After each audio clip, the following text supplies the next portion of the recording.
أعوذ بالله من الشيطان الرجيم.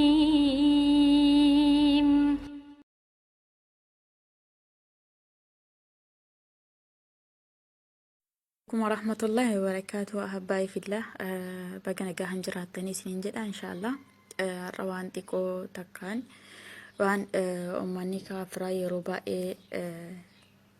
irratti gaafii godhanii isima gaafii godhanii yeroo baay'ee gaggafatanii rabbi isaan irraa jaalatu ustaazonni keenyas akkasuma sheekonni keenyas deebii irratti kennanii jiranii haa ta'u anis isaan irra waa beeka osoo hin taane waan harkaa qabuun namni hundinuu waan harkaa qabuun dubbata ani immoo isaan ragaadhaanis dhiyeessanii firanii fi ammas immoo ruma deddeebi'anii san magaafata waan ta'eef viidiyoodhaan isin argisiisaa akkasitti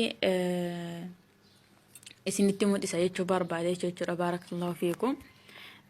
Innis tokkoffaa waan isaan jedhan keessaa tokko maaliif qur'aanni bitarraa gara mirgaa barraa'e kan jedhudha jechuudha. Tokkoffaa qur'aanni wanti bitarraa gara mirgaa barraa'e waan afaan arabaatiin barraa'eef jechuudha. Qur'aanni afaan arabaatiin barraa'e afaan arabaatiin buufames jechuudha. Kanaafiyyuu qur'aana afaan arabiffaatiin buufame kana akkuma warri arabiffaa ittiin barreeffatutti barraa'a malee akka nuti itti barreessinuuf barraa'aa miti jechuudha qur'aanni. Kana jechuun ragaadhaan isinitti mul'isa. Hiikaa qur'aana gara afaan oromootti hiikame kana irra tunne akkuma beekamu suuraan tokkoffaa suuraa alfaatihaati. Alfaatihaa jedha asirratti alfaatihaa tokkoffaa jedha. Asitti illee alfaatihaa jedha jechuudha arabiffaani. Mee irra tuqne dhiifama. Mee irra tunne ilaalla jechuudha. Asirratti arabiffaan hin jira. Oromiffaan hin jira dhiifama. Oromiffaani akkanatti barraa'ee jechuudha. Barraa'ee jira jechuudha. Oromiffaani mirgarraa gara bitaa barraa'ee jira jechuudha. Akkasuma arabiffaan immoo bitarraa gara mirgaa barraa'ee jira jechuudha.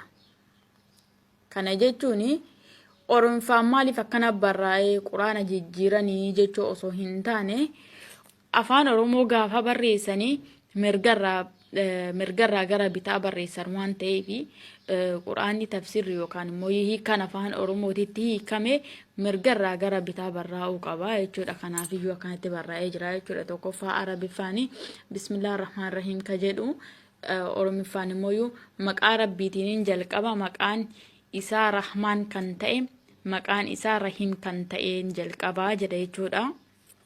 Hayye kana egaa akka jenne booda yeroo qusachuuf jechuudha. Dhiifama as dhufna jechuudha. Nisaan yeroo baay'ee saanduqa kanneen keessatti walitti qabadha akka dafee irra ga'uuf jechuudha. Bakka kana saanduqa kana keessatti baayibila qofan kaa'adhee jira. Baayibila afaan amaariffaa fi afaan arabaa fi afaan oromootiin jechuudha. Amma kan nu barbaachise kan afaan oromoo kan osoo hin taane kan afaan amaaraa kan osoo hin taane isa afaan arabii kanaa fi kun afaan arabii qofaa miti arabiffaa fi ingiliffaa keessa jira jechuudha. Inshaallah haga naaf mijateen isinitti mul'isu yaala irra tuqna. Mee kana dura waan banee jiruufi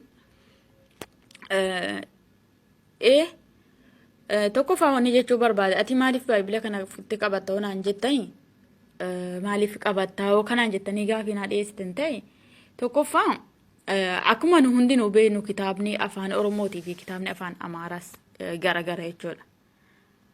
Kan afaan oromootiin barraa'e keessa haqamee isa afaan amaariffaa keessa ni jira jechuudha. Kan inni isa afaan amaariffaa keessa hin jirre immoo arabiffaa keessa hin jira jechuudha. Kanaafin gadi buuse malee waa biraati miti. Ammoo kijiba jarri yeroo baay'ee kijiban tokko Allahn akkana jedhanii rabbii arrabsa rabbima isaan uume arrabsan jechuudha. Kana hundayyuu kun as keessatti waliin ilaalla. kun jechuudha seera uumamaati akka afaan oromootti kun seera uumamaati kun maatiyoosi kakuu moofaa fi kakuu haaroo akkana wal dadda jira kakuu haaroo keessa maatiyoos kan jedhu mattaa jedha kun asitti mattaa jedha afaan arabiffaatiin jechuudha maarqos kan jedhu immoo maarqos sirrima barraa asitti jechuudha mattaa jedha asitti ayyee kan barbaannu seera uumamaa keessa haadhan dhume seera uumamaa yookaan asitti arabiffaan kan barraa'e attakuwiin jedha tuqnume asii tokko fahaa seennu seera uumamaa tokko seenne asitti akkuma beekamu arabii fi bakka kan baayibila ta'ee arabiffaa akkama dhuunfaa ittiin baratan ta'ee barumsa idilee arabiffaa ta'ee baayibila isaanii ta'ee quraana ta'ee akkaataa itti barraa'uuni bitarraa gara mirgaatii barraa jechuudha kun akkuma asittuu arguu jirtan kun akkuma asittuu arguu jirtanii ingiliffa waan ta'eef immoo ingiliffi kinooti mirgarraa gara bitaa barraa jechuudha kana jechuun immoo asitti waliin dubbifna yoo ummanni kiristaanaa ni soban jedhanii quraana natti fidde yeroo baay'een baayibila kana keessaa ragaa yoo isaanii fidu quraana keessaa baaftee natti fidde jedhan jechuudha garuu kun quraana osoo hin taane baayibiluma isaaniiti jechuudha mee waa inni jedhu waliin haalaallu في بديء خلق الله السماوات والأرض جل أيشور توقفا الرتي إنس مال جتورا ربيني جلقبا سماي في أرضي أمي جل أيشورا دي فما هي كاسا ليو سيراني جتو بعد كاسما بايبلا إسا afaan oromoo keessa dhaqeessanii eenyu jedha akkas jedha jechuudha mee as keessa macaaficha kana hoo eenyutu barreesse kan jedhudha jechuudha gaafiin kenna tokkoffaa eenyutu barreessare isin quraana qeequu jirtanii macaafa keessan hoo bitaa gara mirgaa maaliif barraa yoo jenne deebiin isaanii akkuma nuti isaaniif deebifnu macaafichi waan afaan arabiffaatiin barraa'ee fi jechuun isaanii hinafu jechuudha yoo kana jedhan immoo quraanni maa gaafii ta'e jechuun hin dandeenye jechuudha akkasumas yeroo isaan rabbii isaanii arrabsan Allah yaani Allah kana hedduu diqqeessanii subhanallah hedduu diqqeessanii diqqeen isaanii irraati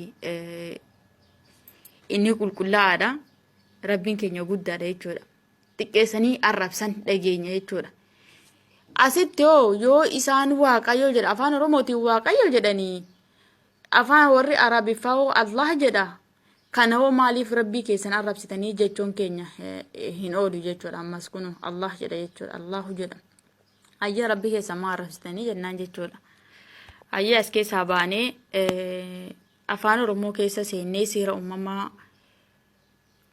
kan isin hin jeesan inshallah waliin ilaalla seera uumamaa kunooti seera uumamaa tokko waaqayyo jalqabatti bantiiwwan waaqaa fi lafaa uume jechuudha kunooti akkuma an itti hiikenatti fakkaate akkas jedha jechuudha kanaaf iyyuu bakki waaqayyo jedhanii isaa itti barreeffatan warri arabaa ammoo Allah jedha jechuudha kanaaf iyyuu rabbii keessa hin arrabsinaa jennaan jechuudha taansee immoo gaafiin isin gaafattan hundiyyuu isinii deebi'a jechuudha maaliif yoo sammuu qabaattanii irraa hubattan jedhee yaada nagaan naa tura soba isaanii immoo harkatti qabuu hin dhiisina haga dandeessaniin jechuudha an beekee osoo hin taane haga beekuun garuuyyuu haga danda'uun garuuyyuu ani diinii kiyyaaf tumsuuf nana deema jechuudha yoomiyyuu jechuudha kanaafiyyuu obboleeyyan kiyyaa maal isiniin jechuu barbaade amantii keessanii fi amantii keessanitti hin qaana inaa tokkoffaa isaan waan barbaadan ni jedhan waan barbaadan jedhani wanni isaan jedhan baay'eedha garuu waan isaan jedhan san isaan harkatti faallesuuf jecha quraanas tafsiiree isaa wajjin qara'uu qabdan jechuudha yoo kana goota immoo aduwwiin nu mootu isin jechuu barbaadeeti nagaarra naa tura wassalamu alaikum warahmatullahi wabarakatuh